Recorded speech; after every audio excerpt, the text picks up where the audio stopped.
नमस्कार दोस्तों, कैसे हैं आप लोग? कमेंट करके बताइएगा ज़रूर।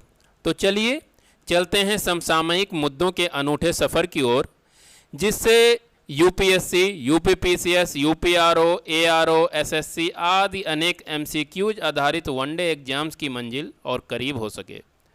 तो चलिए दोस्तों, आज हम लोग कुछ चर्चित स्थानों के विषय में मंथन करते हैं।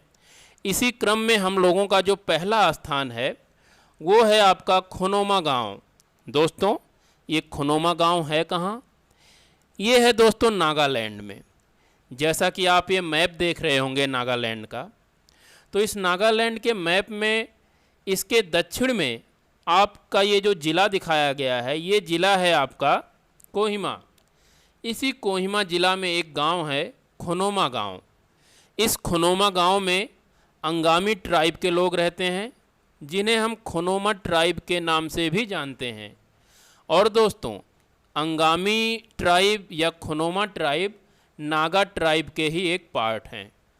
ठीक है दोस्तों, तो ये गांव सुर्खियों में क्यों आया है?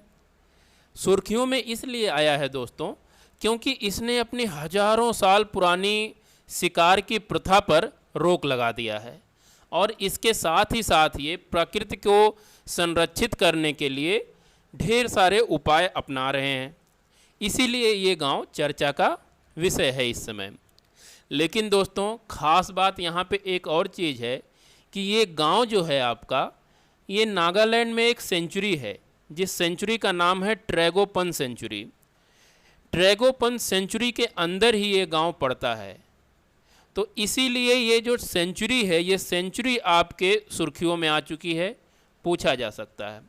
लेकिन दोस्तों, आप यहाँ ध्यान दीजिएगा, ये ट्रैगोपन जो लिखा हुआ है, ट्रैगोपन नाम की एक चिड़िया है जो नागालैंड की स्टेट बर्ड है। ये आप फोटो में देख रहे होंगे इस चिड़िया को। ये नागालैंड की स्टेट बर्ड है और इसी बर्ड के नाम पर यहाँ पे ट्रैगोपन सेंचुरी है। और ख़ास बात है ट्रैगोपन की कि ये वल्नरेबल है, आपका IUCN के रेड लिस्ट में इसे वल्नरेबल घोषित किया गया है। दोस्तों, इसके साथ ही साथ नागालैंड के बारे में कुछ और फैक्ट जान लेते हैं। इसकी राजधानी कोहिमा है और इसे राज्य का दर्जा 1 दिसंबर 1963 को प्राप्त हुआ। इसके साथ ही साथ ये भारत के गणराज्य में 16वां राज्य बना। इसके साथ दोस्तों, यहाँ पे नागालैंड की जो सबसे ऊंची चोटी है उसका नाम है माउंट सरामती। यहाँ पे एक फेस्टिवल मनाया जाता है जिसे कहा जाता है ग्रेट हॉर्नबिल फेस्टिवल। और ख़ास बात दोस्तों ये भी है कि ये जो हॉर्नबिल है ये भी एक चिड़िया है, तो आप कंफ्यूज मत होइएगा। यहाँ पे ग्रेट हॉर्नबिल फेस्टिवल तो मनाया जाता है, लेकिन ये हॉर्नबिल नागालैंड का स्टेट बर्ड नहीं है। स्टेट बर्ड आपकी ट्रैगोपन है, ये ध्यान रखिएगा। इसके साथ साथ दोस्तों, नागालैंड से ही इम्पॉर्टेंट एक नेशनल पार्क है जिसका नाम है नटंकी नेशनल पार्क, और ये नटंकी नेशनल पार्क आपका हुलुक गिबन्स के लिए फेमस है। दोस्तों, दूसरा हमारा मेन जगह है जो फेमस है, आजकल चर्चा में है, वो है आपका मांडू। तो दोस्तों, ये मांडू कहाँ है? मांडू दोस्तों है मध्य प्रदेश में। मांडू जो है आपके मध्य प्रदेश में धार डिस्ट्रिक्ट है। आप मैप में देख सकते हैं, ये मध्य प्रदेश है। मध्य प्रदेश के पश्चिम में ये आपका पूरा का पूरा मालवा प्लेटू है, मालवा का पठार है। यहाँ पे एक ये ज़िला है आपका जो धार ज़िले के नाम से जाना जाता है।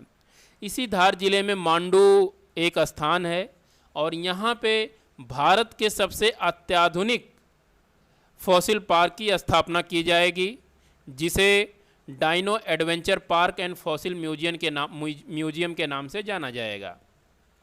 तो इसलिए मांडू चर्चा में है। इसी के साथ साथ दोस्तों, यहाँ पे एक बहुत बड़ा पत्थर है जिसे बजाना नाम दिया गया है।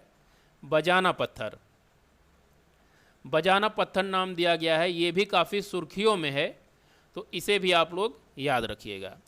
इसके साथ ही साथ दोस्तों, चलिए मध्य प्रदेश के धार डिस्ट्रिक्ट और मध्य प्रदेश के बारे में कुछ और फैक्ट्स जान लेते हैं। पीथमपुर का नाम आपने सुना होगा। पीथमपुर को मध्य प्रदेश का डेट्रॉइट कहा जाता है। डेट्रॉइट क्यों कहा जाता है?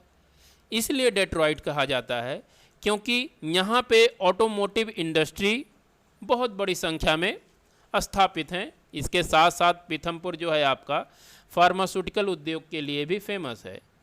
दोस्तों, क्या आप मुझे कमेंट में बता सकते हैं कि डेट्रॉइट जो दुनिया का एक बहुत बड़ा ऑटोमोबाइल का केंद्र हुआ करता था कभी, किस देश में है?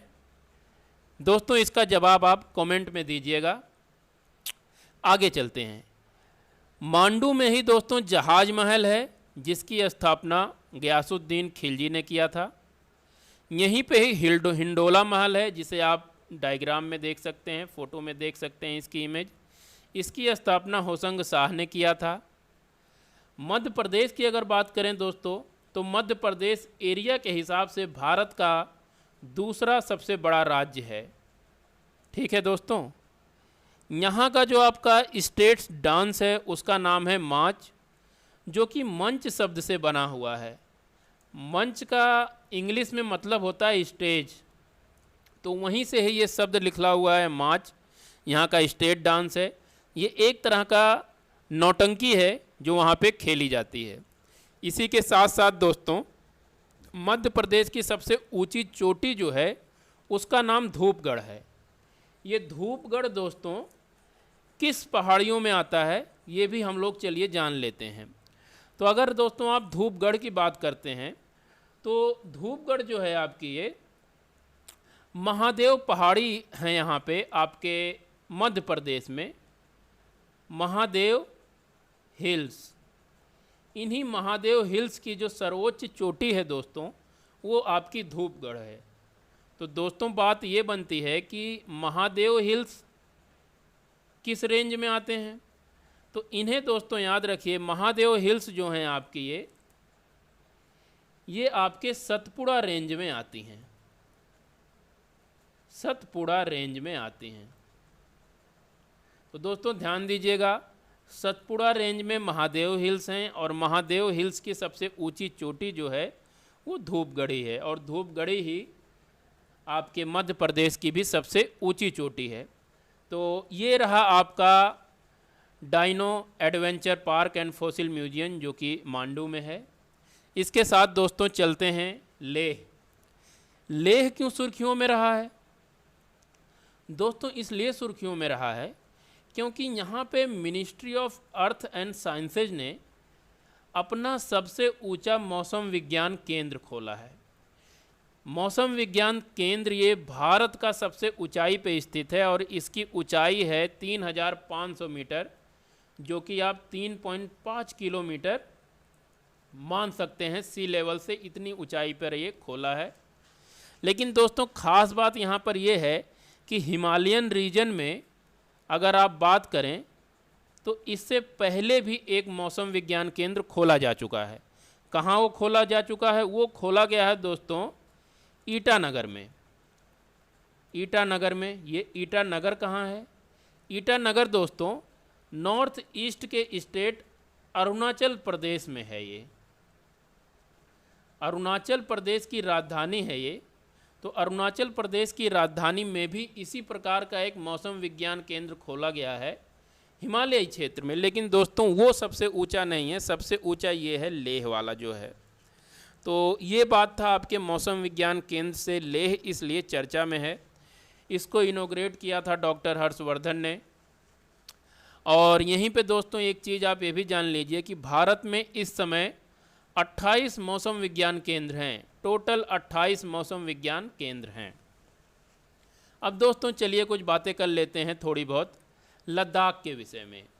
तो दोस्तों लद्दाख की स्थापना एज ए यूनियन टेरिटरी के रूप में 31 अक्टूबर 2019 को की गई थी।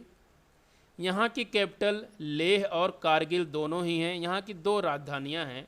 आप मैप में देख सकते हैं दोस्तों, यहाँ पे आपका ये कारगिल है, ये आप कारगिल है यहाँ पे आपका, और यहाँ पे आपका ये यहाँ पे आपकी लेह है। और ये आप देख ही रहे हैं मैप, ये आपका ये वाला जो अब इलाका है इसे हम अब जम्मू कश्मीर यूनियन टेरिटरी कहते हैं। और ये वाला इलाका जो आप ये पूरा इलाका देख रहे हैं बैकग्राउंड में यहाँ पे, ये इलाका सारा बहुत बड़ा इलाका देख रहे हैं आप ही, ये पूरा इलाका आपका लद्दाख यूनियन टेरिटरी है, जो कि भारत का अब सबसे बड़ा क्षेत्र हो चुका है। यूनियन टेरिटरी सबसे बड़ा, सबसे लार्जेस्ट क्षेत्र यही है यूनियन टेरिटरी में। दोस्तों लद्दाख के विषय में कुछ और इम्पॉर्टेंट बात है, यहाँ पे इंडियन एस्ट्रोनॉमिकल ऑब्जर्वेटरी भी खोली गई है, और ये जिस स्थान पे है इंडियन एस्ट्रोनॉमिकल ऑब्जर्वेटरी, ये हैनले में है, हैनले भी यहीं पे ही है। इसके साथ ही साथ दोस्तों लद्दाख के विषय में आप 2-3 फैक्ट और जानिए। थिक्से मोनेस्ट्री यहीं पे ही है, लिकिर मोनेस्ट्री यहीं पे है, और उसके साथ साथ हेमिस नेशनल पार्क भी यहीं पे ही है। तो दोस्तों ये रहा लेह के विषय में जो कि चर्चा में था। आगे चलते हैं दोस्तों, हम लोग आ चुके हैं केरला। केरला में भी किस जगह दोस्तों? कोट्टूर में। दोस्तों कोट्टूर क्यों फेमस हुआ है, चर्चा में क्यों आया है कोट्टूर? तो दोस्तों यहाँ पे दुनिया का सबसे बड़ा एलिफेंट के लिए हॉस्पिटल खोला जा रहा है, इसीलिए ये स्थान चर्चा में आ चुका है। दोस्तों कोट्टूर में ही एलिफेंट रिहैबिलिटेशन सेंटर है, तो इसी एलिफेंट रिहैबिलिटेशन सेंटर के अंदर अब एक हॉस्पिटल भी खोला जा रहा है, जो कि दुनिया का अपने किस्म का पहला हॉस्पिटल होगा। तो दोस्तों ये जो है आपका कोट्टूर तिरुवनंतपुरम के पास है। ठीक है दोस्तों, तिरुवनंतपुरम अगर आप ये केरला के मैप में देखते हैं तो बिल्कुल दक्षिण में है, ये आप देख रहे हैं बिल्कुल दक्षिण में यहाँ पे आपका तिरुवनंतपुरम है।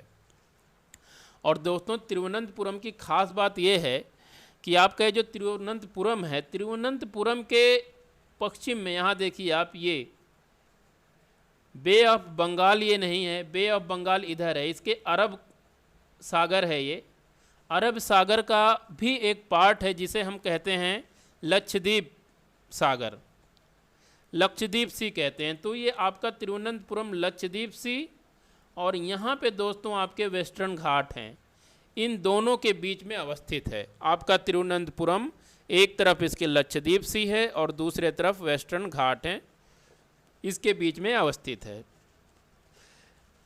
तिरुवनंतपुरम की दूसरी भी खासियत है दोस्तों, ये केरला राज्य का सबसे बड़ा इंफॉर्मेशन टेक्नोलॉजी का हब है। केरला के लगभग 60% सॉफ्टवेयर एक्सपोर्ट इसी स्थान से होते हैं। इसके साथ ही साथ दोस्तों कर्नाटक भी सॉफ्टवेयर उद्योग में काफ़ी अग्रणी है, और आपको बताना है यहाँ का कौन सा शहर है जहाँ से भारत का सबसे ज़्यादा सॉफ्टवेयर विदेशों में निर्यात होता है, कर्नाटका में है, वो आपको बताना है। तिरुवनंतपुरम के बारे में दोस्तों कुछ और फैक्ट जान लीजिए। महात्मा गांधी ने इस शहर को एवरग्रीन सिटी ऑफ इंडिया के नाम से संबोधित किया था। इसके साथ ही साथ तिरुवनंतपुरम त्रवणकोर राजवंश की राजधानी भी कभी हुआ करती थी, और यहाँ पे southern air command of Indian air force, Indian air force की सदर्न कमांड जो है उसका हेडक्वार्टर भी यहीं पे ही है। इसके साथ साथ दोस्तों एक और फैक्ट आप जानिए, वराकल बीच, वराकल बीच कभी मौका मिले तो यहाँ जाइएगा ज़रूर, बहुत ही खूबसूरत स्थान है, वो भी तिरुवनंतपुरम में ही है। और इस वराकल बीच की दोस्तों एक खासियत है कि ये क्लिफ बीच है। ये आप डायग्राम देखिए, इस डायग्राम में आप देख रहे होंगे कि यहाँ से पहाड़ी एकदम सीधे देखिए, डायरेक्ट एकदम सीधे ज़मीन तक गई है, और उसके बाद यहाँ पे आपकी ये बीच की शुरुआत होती है, बीच है, उसके बाद आपका ये समुद्र है। तो इस तरह की बीचेज को जिसके जस्ट एकदम साथ में खड़ी खड़ी चट्टानें पाई जाती हैं, बहुत ऊंचे ऊंचे क्लिफ पाए जाते हैं, इन्हें क्लिफ कहते हैं। एकदम वर्टिकल ये होती हैं, समुद्र तट के एकदम वर्टिकल होती हैं, तो इन्हें दोस्तों क्लिफ कहते हैं। और जहाँ अगर ये बीच का निर्माण होता है तो इन बीच को हम क्लिफ बीच कहते हैं। तो दोस्तों ये रहा वराकल बीच के बारे में। आगे चलते हैं दोस्तों, अब हम लोग आ गए हैं बांग्लादेश में। बांग्लादेश में दोस्तों एक जगह है, उस जगह का नाम है आसूगंज। ये जगह काफ़ी चर्चित रहा है हाल ही के समय में। क्यों चर्चित रहा है? इसलिए क्योंकि बांग्लादेश की सरकार जो है यहाँ पे इंडियन आर्मी के को श्रद्धांजलि देने के लिए एक वार मेमोरियल की स्थापना कर रही है। भाई बांग्लादेश की गवर्नमेंट भारतीय सैनिकों के लिए श्रद्धांजलि स्वरूप ये वार मेमोरियल क्यों कर रही है स्थापित? वो इसलिए स्थापित कर रही है दोस्तों क्योंकि आसूगंज वही स्थान है जहाँ पे भारतीय फौज के रणबांकुरे बांग्लादेश को आज़ाद कराने के प्रयास में एक घमासान लड़ाई पाकिस्तान की आर्मी के साथ किया था और यहाँ पे बहुत सारे भारतीय सैनिक शहीद हुए थे। तो उन्हीं को श्रद्धांजलि देने के लिए बांग्लादेश की गवर्नमेंट यहाँ पे एक वार मेमोरियल स्थापित कर रही है। दोस्तों बांग्लादेश के बारे में अगर कुछ फैक्ट की बात करें तो यहाँ की प्रमुख नदी पद्मा, जमुना और मेघना है। पद्मा गंगा का लोकल नाम है, इसी तरह ब्रह्मपुत्रा को यहाँ पे जमुना के नाम से जाना जाता है। यहाँ का जो कॉक्स बाज़ार है ये दुनिया का सबसे लंबा बीच है, ये भी फैक्ट आपको याद रखना होगा।